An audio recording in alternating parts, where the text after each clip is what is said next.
जगदंबा माई की सेवालाल महाराज की रामाराव बापू की जय सेवालाल 286వ సేవలాల్ జయంతి సందర్భంగా వారి విగ్రహానికి పూలమాలేసి నివాళులర్పిస్తూ సేవలాల్ మహారాజు యావత్తు బంజారా జాతికే కాదు భారతీయులందరికీ కూడా ఆదర్శం. ఎందుకంటే 286 అంటే సుమారు 3 శతాబ్దాల కిందట గోవును పూజించమని, ముఖ్యంగా ఇంట్లో ఉన్న ఆడపిల్లలను దేవతలుగా భావించమని చెప్పి,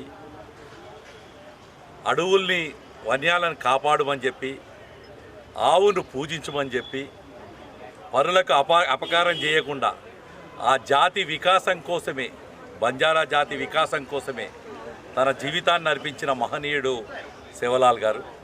వారిని స్మరించుకోవడం అనేది ఎన్నో జన్మల పుణ్యంతో కూడుకున్న మాట.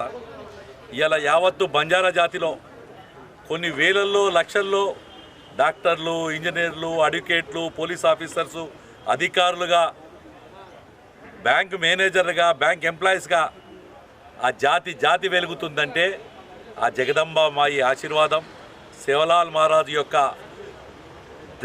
ఆయన ఇచ్చిన నిర్దేశన, అలాగే రామారావు బాబు గారి ప్రయత్నం, ఇవి 3 కూడా మనం గుర్తుంచుకోవాల్సిన అవసరం ఉంది. ఇవాళ గర్వంగా చెప్పుకునే జాతిగా ఇవాళ సేవలాల్ మహారాజ్ మొత్తం యావత్తు ఈ దేశంలో కొన్ని కోట్ల మంది బంజారాలు ఉన్నారు. వారి గురించి, వారి జీవితానికి ఇవాళ వారు ఇచ్చిన మంచి సందేశమే 286 సంవత్సరాల తర్వాత కూడా వారిని గుర్తు చేసుకుంటున్నామంటే నిజంగా కూడా మనందరం కూడా వారు చెప్పిన బాటలో ఆదర్శంగా అన్ని జాతులు అందరం కూడా ఇవాళ ఒకటి గుర్తొస్తుంటే ఇవాళ బేటీ పడావ్ బేటీ బచావ్ అని చెప్పి ఇవ్వాలంటున్నాం. ఆయన 286 సంవత్సరాలే తమ బంజారాలో పుట్టిన ఆడపిల్లల్ని దేవతలుగా పూజించి వారిని గౌరవించడం జరిగింది. ఆవును ఇవాళ కాపాడని ఉద్యమం చేస్తుంది. కానీ ఆయన 300 సంవత్సరాల కిందటే ఈ దేశంలో ఆవు అనేది అన్ని రకాల ఆరోగ్యకరం అని చెప్పడం జరిగింది. ఇవాళ మనం అడవులను కాపాడాలని చెప్తున్నాం. ఆయన 300 సంవత్సరాల కిందటే అడవే మా జీవితం, అడవే మా ఇల్లు అని చెప్పి ఆయన కాపాడుకుంటూ రావడం జరిగింది.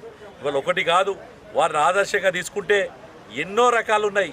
వారి జీవిత విశేషాలు తీసుకుంటే అందుకోసం ఇవాళ పౌరాదేవి దగ్గర మంచి మ్యూజియం ఏర్పాటు చేయడం, అక్కడ అన్ని రకాలు కూడా ఈ జాతి గురించి, సేవలాల్ మహారాజ్ గారి గురించి పెద్ద ఎత్తున కార్యక్రమాలు తీసుకోవడం, నిజంగా కూడా వారి కుటుంబంలో ఒక ఎమ్మెల్సీ కావడం, వారి బంధువులలో, అలాగే ప్రతి ఒక్కరు కూడా ఈ జాతి, బంజారా జాతి అభివృద్ధి సాధించాలని మనస్ఫూర్తిగా కోరుకుంటూ ఆ సేవలాల్ ఆశీర్వాదం, ఆ జగదాంబ మాత అందరి మీద ఉండాలని కోరుతున్నాను.